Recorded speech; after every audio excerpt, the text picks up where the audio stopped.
Hey guys, let's talk about the Cloud Defensive MCH, Duty, and EDC. More in a second. By way of introduction, I've done a lot of reviews of offshore-made flashlights. I don't know that I've done any on any US-made flashlights. And so I thought I'd take this opportunity to actually talk about some USA-made flashlights, Cloud Defensive lights. This video made possible by a good friend of mine who loaned me his two lights.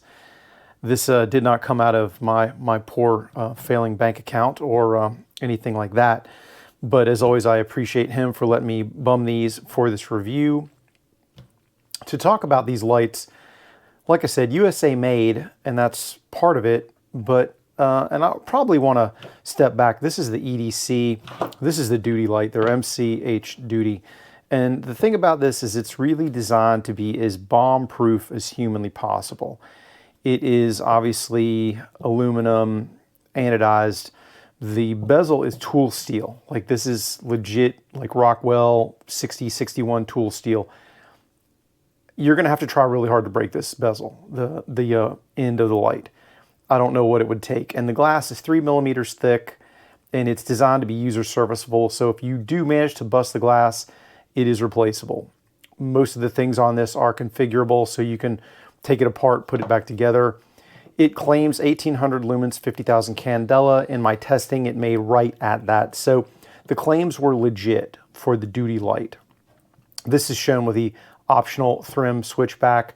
You can have a deep pocket clip that looks somewhat like this if you would rather have a regular pocket clip. This light is also programmable, so you can do 3 modes, low, medium, or high, medium, or low, or you can just go high. Now my friend, very intelligently for work purposes, has this set up to where it's just high and nothing else. And you can see you get a good hot spot, decent spill. I'll show you beam shots in a little bit. Really, like I said, the key benefit of this light is just how indestructible it is, or darn close to indestructible.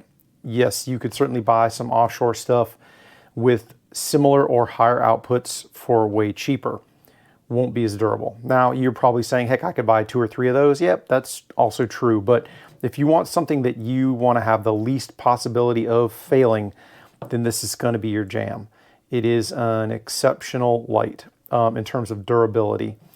And there's some other upsides and downsides. Oh, I should mention water resistance down to 100 feet.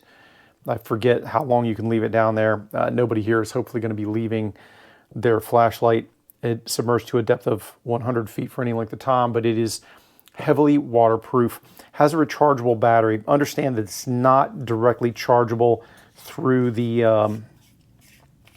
outside of the light. There's no USB port or anything like that, and I think that's probably owing to the water resistance. Notice that ring in there, that there are multiple that it ships with, and depending on how you stack them in there, it makes the switch either easier or harder to actually kick off, so that if you want to have what's in effect a negligent discharge protection, that gets you there.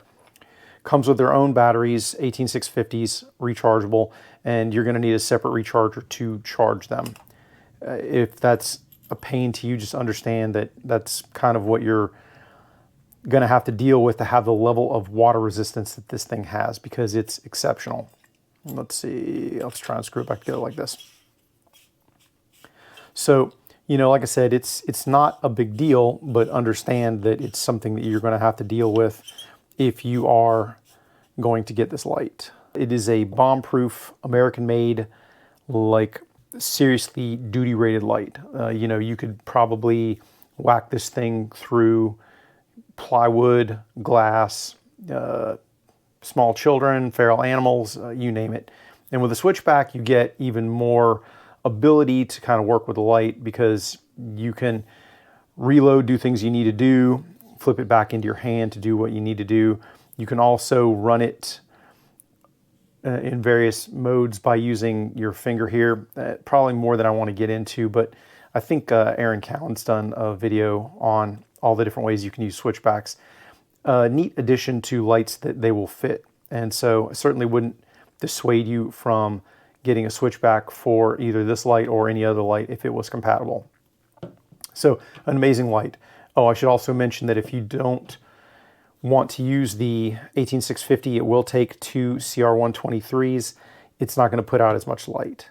Or if this one, for whatever reason, dies on you and you need to swap out batteries in the field, good to go. Now, that's the Duty. The EDC is kind of the baby brother of the Duty. It is lighter. Oh, and I should mention the Duty weighs something like 6.8 ounces, the EDC 5.4 ounces. The output on this one's a little bit lower, right at 1440 lumens is what I measured it at. I don't know what the claim is, but still a ton of light and similar switching. You know, I think it may be programmable as well. Didn't get that far into the weeds because I haven't seen this one available. There's actually a smaller version that they're selling right now if you don't want the full-size Duty.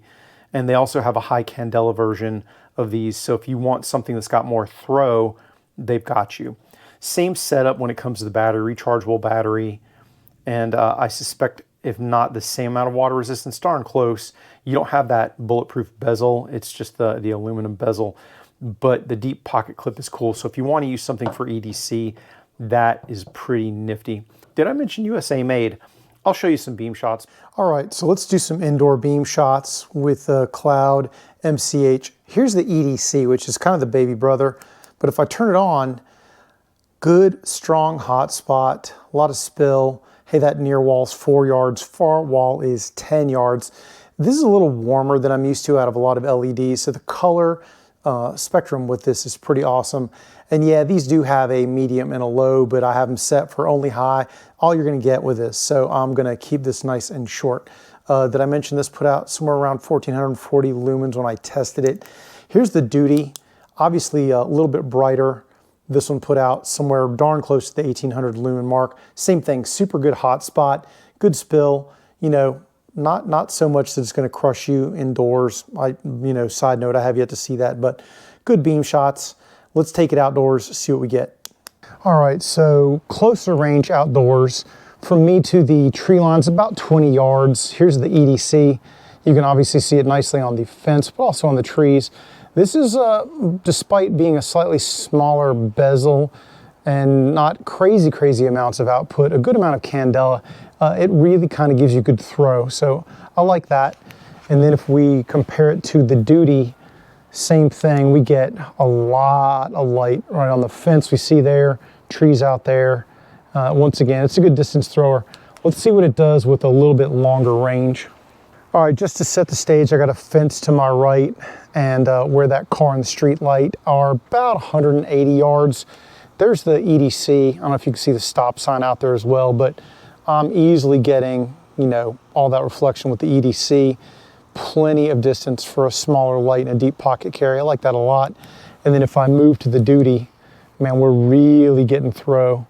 So plenty of reflection on the street sign, plenty of reflection on the stop sign. Excellent distance work, and obviously anything closer, it's really lighting up.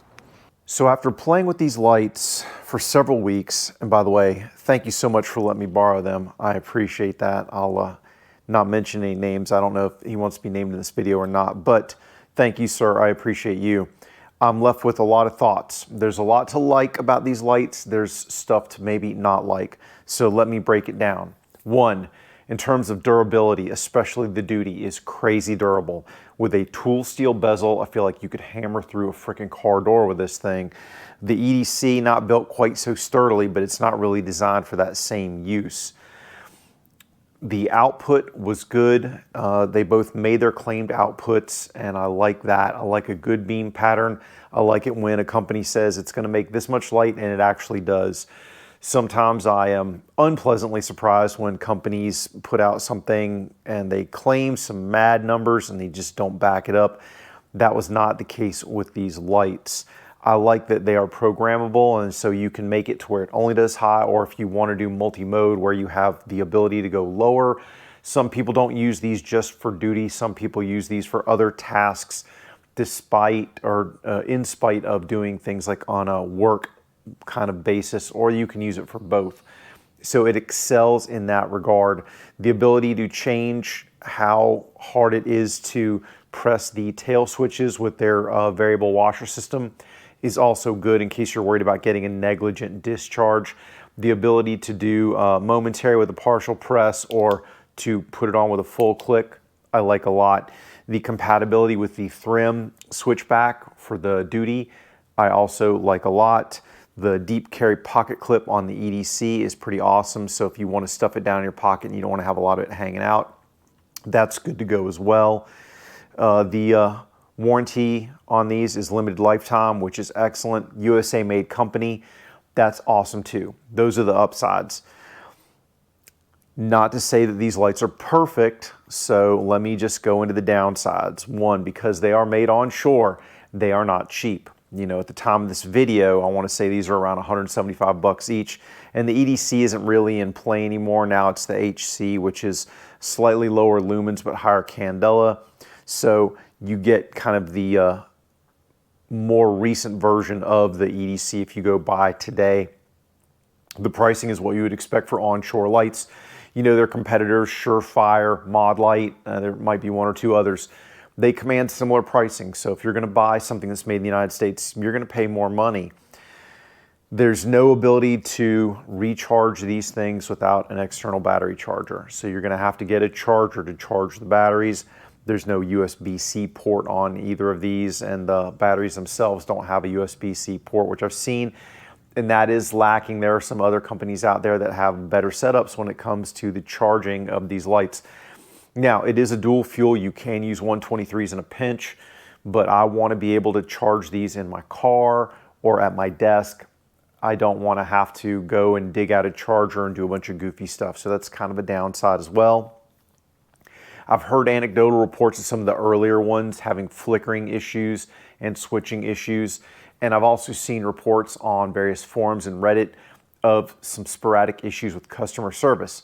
That said, some people said they had excellent customer service from Cloud with no issues. So I'm not going to praise or condemn them in that regard. All I know is they've got a limited lifetime warranty and it's transferable. Like, so if you're not the original owner of the light, then you call them, they're going to take care of you. I think that overall, I like these lights.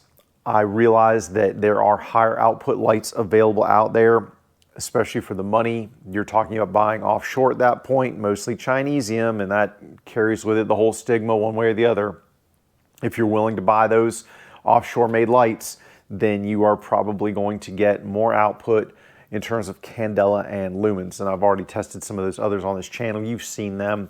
The one that rides on my duty belt most of the time is a Chinese light, and it's been the same one for about 2 years now. It's held up quite well. It doesn't have the same level of durability as this, guys. It just really doesn't.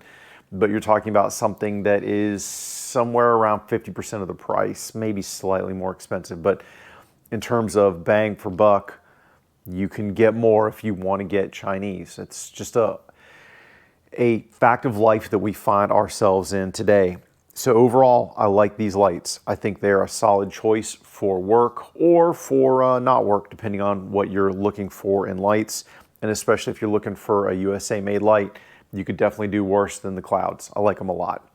Guys, thanks a lot for watching the video. As usual, I do a lot of gear, occasional firearms, sometimes health and fitness, and whatever strikes my fancy. You might even see some knives here and there, as I've reviewed a couple of those on occasion, and I find myself wanting to do it again and again because I like knives. That said, I appreciate you watching. I realize that my content isn't everybody's cup of tea, and there's certainly other reviewers out there who review similar products. You could be watching their stuff instead of me. So thank you, guys. If you do enjoy this content, if you would please like, subscribe, and hit the notification bell. That way you won't miss any of my content. And occasionally, if you are subscribed, you may want to double check, because YouTube has the unfortunate tendency of occasionally unsubscribing people, even when they did not mean to get unsubscribed. That's it for me, guys. Take care. Stay safe. I'll talk to you soon. Get 'em, Jay.